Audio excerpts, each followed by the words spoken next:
தமிழ்நாட்டில் 7வது முறையாக திமுக ஆட்சி அமையும் என்று பொதுக்குழுவில் முதலமைச்சர் மு.க.ஸ்டாலின் பேசியிருப்பதை அண்மை செய்தியாக பார்த்து வருகிறோம். 7வது முறையாக வாகை சூட வியூகம் வகுப்பவே பொதுக்குழு கூட்டம் நடைபெற்றிருக்கிறது என்று முதலமைச்சர் மு.க.ஸ்டாலின் பேசியிருக்கிறார். டெல்லிக்கு தமிழ்நாடு எப்பவுமே அவுட் ஆஃப் கண்ட்ரோல் தான் என்றும் முதலமைச்சர் மு.க.ஸ்டாலின் குறிப்பிட்டிருக்கிறார். ஒட்டுமொத்தமாக பாஜகவின் கண்ட்ரோலுக்குள் அதிமுக வந்ததாகவும் முதலமைச்சர் மு.க.ஸ்டாலின் பேசியிருப்பதை அண்மை செய்தியாக பார்த்து வருகிறோம். எந்த ஷா வந்தாலும் தமிழ்நாட்டை ஆள முடியாது என்று முதலமைச்சர் மு.க.ஸ்டாலின் அந்த பொதுக்குழு கூட்டத்தில் பேசியிருப்பதை அண்மை செய்தியாக பார்த்து வருகிறோம்.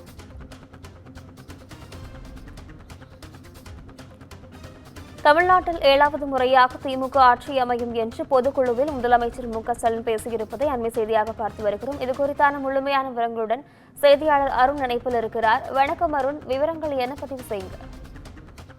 நிஷா, திமுகவுடைய பொதுக்குழு கூட்டமானது இன்று காலை தொடங்கி தொடர்ச்சியாக நடைபெற்று வருகிறது. சுமார் 4 மணி நேரத்துக்கு மேலாக அந்த பொதுக்குழு கூட்டமானது நடைபெற்று வருகிறது. பொதுக்குழு கூட்டத்திற்கு வருகை தந்த முதல்வருக்கு இன்று காலை மதுரை தமிழ்நாடு அரசு விருந்தினர் மாளிகையிலிருந்து உற்சாக வரவேற்பு அளிக்கப்பட்ட நிலையில் தொடர்ச்சியாக பொதுக்குழு கூட்டத்திற்கு வருகை தந்த பல்வேறு அரசியல் தலைவர்கள், அதாவது கட்சியினுடைய மூத்த தலைவர்கள், பொதுக்குழு உறுப்பினர்கள், அமைச்சர் பெருமக்கள், சட்டமன்ற உறுப்பினர்கள் உள்ளிட்டோர் வருகிறார்கள். இந்த நிலையில் பொதுக்குழு கூட்டத்தில் 27 தீர்மானங்களானது நிறைவேற்றப்பட்டது. அதில் திமுக அரசினுடைய சாதனைகளுக்கு நன்றி தெரிவித்தும் திமுகவுடைய தலைவர் முதல்வருக்கும் நன்றி தெரிவித்தும் பல்வேறு தீர்மானங்களானது நிறைவேற்றப்பட்டது. அதே போல மத்திய அரசினுடைய பல்வேறு நடவடிக்கைகளுக்கு எதிராகவும், அதே போல ஏழை எளிய மக்களை வதைக்கக்கூடிய நகைக்கடன் கட்டுப்பாடுகளை ரிசர்வ் வங்கி உடனே நீக்க வேண்டும். அதே போல ரயில்வே திட்டத்தில் தமிழ்நாட்டை புறக்கணிக்கும் பாஜக அரசுக்கு கண்டனம் தெரிவிப்பது, கீழடி ஆய்வை மறுக்கும் தமிழக விரோத பாஜக அரசுக்கு கண்டனம். அதே போல குடியரசு துணைத் தலைவரின் விமர்சனத்திற்கு கண்டனம். உச்சநீதிமன்ற தீர்ப்பை முன்வைத்து கல்வியை மீண்டும் மாநில பட்டியலில் இணைத்திட வேண்டும். அதே போல அதிமுக ஆட்சியின் அவலமான பொள்ளாச்சி பாலியல் குற்றவாளிகளுக்கு வழங்கப்பட்ட தண்டனைக்கு அந்த தீர்மானத்திற்கு வரவேற்பு அளிப்பது, வஞ்சக பாஜகவையும் துரோக அதிமுகவையும் விரட்டி எடுத்து 2026 கழக ஆட்சி களப்பணியை தொடர வேண்டும் உள்ளிட்ட 27 தீர்மானங்களானது நிறைவேற்றப்பட்டது. சிறப்பு தீர்மானமாக தமிழக முதல்வரும் திமுகவுடைய தலைவருமான ஸ்டாலின் தலைமையில் ஒவ்வொரு வீட்டில் இருக்கக்கூடிய பொதுமக்களுடைய நபர்களில் ஒவ்வொருவரும் பல்வேறு திமுகவுடைய திட்டங்களில் இணைக்க வேண்டும். அப்படி இருப்பவர் அந்த திட்டங்களில் சேர்ப்பவர்களை திமுகவில் இணைக்க வேண்டும். ஒவ்வொரு வார்டு பாக ரீதியாக இருக்கக்கூடிய, பூத் வாரியாக இருக்கக்கூடிய நபர்கள் 30% வாக்குகளில் புதிதாக இணைக்க வேண்டும், திமுகவில் இணைக்க வேண்டும் உள்ளிட்ட சிறப்பு தீர்மானங்களால் நிறைவேற்றப்பட்டது. இந்நிலையில் தற்போது தமிழக முதல்வர் மு.க.ஸ்டாலின் இந்த பொதுக்குழு கூட்டத்தில் பேசியிருக்கிறார். அந்த பேச்சில், நான் தலைவராக பொறுப்பேற்றதில் இருந்து நாம் தொடர்ந்து வெற்றி பெறுவதற்கான காரணங்களில் ஒன்று நம்முடைய கூட்டணி 2017ஆம் ஆண்டு முரசொலி பவள விழாவில் நம்முடைய பயணமானது தொடங்கி இருக்கிறது. தமிழ்நாட்டு வரலாற்றிலேயே ஒரு கூட்டணி இத்தனை தேர்தலுக்கு தொடர்ந்ததாக வரலாறு இல்லை.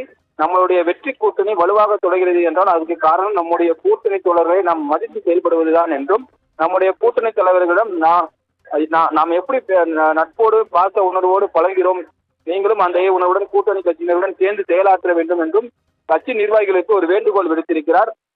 அதே போல அதிமுக பாஜக கூட்டணியை அமித்ஷா அறிவித்த போது ஒரு வார்த்தை கூட பேசாமல் பவ்யமாக பக்கத்தில் உட்கார்ந்திருந்தார்கள் பழனிசாமி.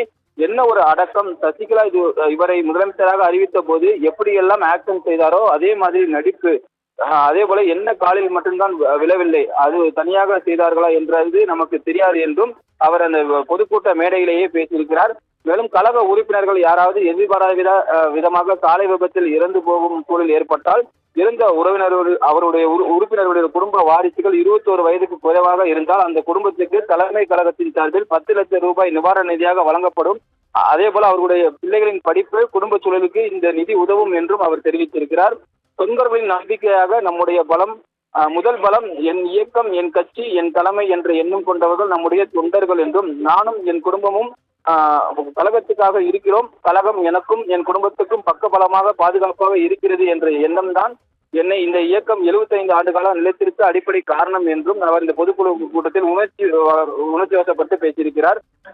முதல்வருடைய இந்த பேச்சு என்பது தொண்டர்கள் மற்றும் நிர்வாகிகளிடையே உற்சாகத்தை பெற்றிருக்கிறது.